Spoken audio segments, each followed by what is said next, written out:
নমস্কার, আমি রতন বিশ্বাস শান্তিপুর থেকে বলছি।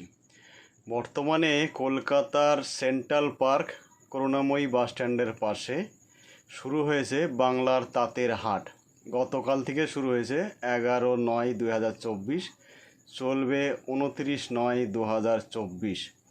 এখানে বসছে সমস্ত হ্যান্ডলুমের শাড়ি, যার নামই আছে বাংলার তাঁতের হাট। সেখানে অবশ্যই বেশিরভাগই আপনি পাবেন তাঁতের শাড়ি, যেগুলো আপনার বিষ্ণুপুরি হতে পারে, বালুচুরি হতে পারে, আপনার শান্তিপুরি হতে পারে, টাঙ্গাইল হতে পারে, জামদানি হতে পারে।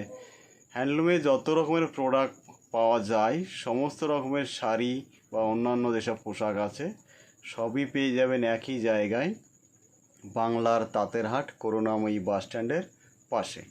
তো যারা কলকাতার থেকে ভাবছেন যে অত দূরে যাওয়া সম্ভব নয়, আপনি আপনার নিজের এলাকাতেই যখন পেয়ে যাচ্ছেন, দূরে যাওয়ার কোনো প্রয়োজন নেই। অফিস সামলে নিজের এলাকাতেই কেনাকাটা করতে পারেন, যেখানে আপনি সমস্ত রকমের হ্যান্ডলুমের প্রোডাক্ট পেয়ে যাবেন কলকাতা সেন্ট্রাল পার্ক করুণাময়ী বাস স্ট্যান্ডের পাশে। সবাই আসুন, কেনাকাটা করুন এবং নিজের পরিবারকে উপহার দিন বা আপনার পরিচিতদেরকে উপহার দেওয়ার জন্য হ্যান্ডলুমের প্রোডাক্ট কিনুন। সবাইকে অসংখ্য ধন্যবাদ জানাবো যারা এই ভিডিওটা শেয়ার করছেন। যারা হ্যান্ডলুমকে ভালোবাসেন অবশ্যই শেয়ার করবেন।